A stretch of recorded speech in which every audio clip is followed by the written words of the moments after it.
मैं सम्राट अशोक क्लब या इस तरीके की किसी भी संस्था का मैं प्रबल विरोधी था।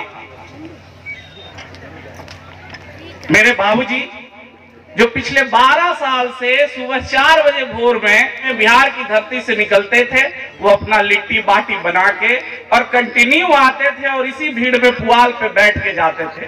शायद उनको अपने बेटे को समझाने में या इस ट्रैक पे लाने में 12 साल लग गए।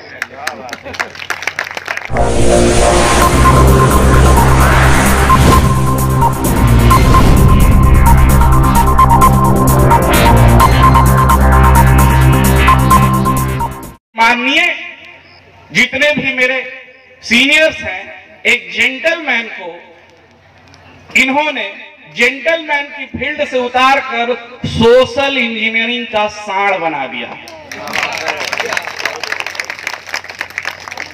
और मैं ही नहीं, इन मंचासीन पदाधिकारियों को मैं एक जगह में लेख भी लिखा हूं एक मैगजीन में, और उसमें मैंने कहा भी है कि सम्राट अशोक क्लब सम्राट अशोक की नीतियों को इस देश की एकता, अखंडता और संप्रभुत्व को बनाए रखने के लिए कार्यकर्ता नहीं बल्कि सांड पैदा कर रही है।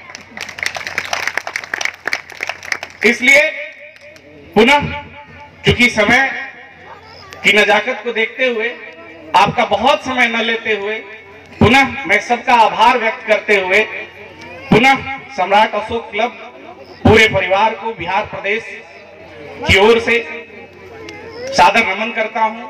तथा एक बात और मैं इस मंच के माध्यम से कहना चाहता हूं कि समय की नजाकत है, लेकिन मैं क्या करूं, समय भी नहीं है, बोलना भी बहुत चाहता हूं, तो मैं बहुत न बोलते हुए इस रजत जयंती पे विषय वस्तु से हटके ये बोलना चाह रहा हूं कि आप जो मुझे ये देख रहे हैं, मैं सम्राट अशोक क्लब या इस तरीके की किसी भी संस्था का मैं प्रबल विरोधी था। इसलिए मैं इस बात को बोलना चाह रहा हूं अपने युवा क्रांतिकारी साथियों के लिए, क्योंकि मैं अपने आप को हाईली इंटेलेक्चुअल समझता था। दिल्ली में रहने के बाद मुझे लगता था मैं सबसे ज्ञानी हूं, चूंकि मेरे अंडर यूपीएससी के बच्चे पढ़ते हैं, मैं उनको आईएएस बनाता हूं, वो पैर छूते हैं। लेकिन सम्राट अशोक क्लब में आने के बाद मुझे पता चला कि मेरा ज्ञान तो बड़ा अल्प ज्ञान था, बहुत अल्प ज्ञान था। कैसे? क्योंकि मेरी 3 पीढ़ियां सम्राट अशोक क्लब के माध्यम से इस लटिया की धरती पे यही पुआल पे बैठ के गई है। मेरे बाबूजी जो पिछले 12 साल से सुबह 4 बजे भोर में निकलते थे, इस बात को रजत जयंती पे बोलना मैं जरूरी समझ रहा हूं, इसलिए मैं आपसे समय लेकर बोल रहा हूं कि वो 12 साल कंटिन्यू 4 बजे भोर में बिहार की धरती से निकलते थे, वो अपना लिट्टी बाटी बना के और कंटिन्यू आते थे और इसी भीड़ में पुआल पे बैठ के जाते थे। शायद उनको अपने बेटे को समझाने में या इस ट्रैक पे लाने में 12 साल लग गए। शायद मैं अपने पिताजी को नहीं समझ पाया। वो जब आते थे, माँ बनाती थी तो मैं कहता था ये पगला गए हैं। आज मुझे पता चल रहा है, इसलिए नहीं कि मैं इस मंच से बोल रहा हूं, इसलिए कि पिछले 5 साल से मैं सम्राट अशोक क्लब में काम कर रहा हूं, तब जाकर मुझे फील हुआ, महसूस हुआ कि नहीं, कहीं ना कहीं बाबूजी सही जगह थे, मैं ही गलत जगह था।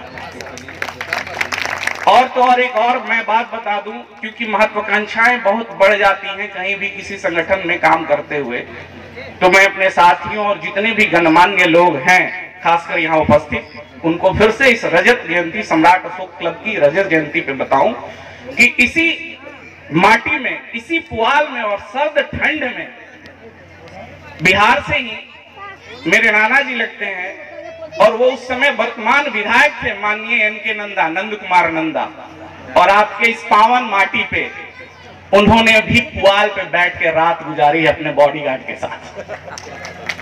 लोग मंच पे आने के लिए कहते हैं, तो आप समझ रहे हैं कि 2-2 पीढ़ियां मेरी यहाँ आई थी और मैं आने के लिए तो मतलब मैं तो विरोधी था, लेकिन पिछले 5-6 सालों से मुझे लगा कि मेरे जितने भी बुजुर्ग और पूर्वज जो थे वो बहुत सही जगह था, मैं गलत जगह था, और मैं अब सही जगह आ गया हूं। तो इसीलिए पुनः आप सबका, खासकर इस जवनिया की पावन माटी का मैं सादर नमन करता हूं, जो मुझे एक पूर्ण रूप से सांड बनाने के लिए कटिबद्ध है और बना भी दिया है। और सारे पदाधिकारियों का, राष्ट्रीय अध्यक्ष का, राष्ट्रीय प्रवक्ता का, सबका मैं ऋणी हूं। और इन्हीं चंद बातों के साथ मैं अपनी वाणी को विराम देता हूं। सजग भारत, श्रेष्ठ भारत, जय भारत।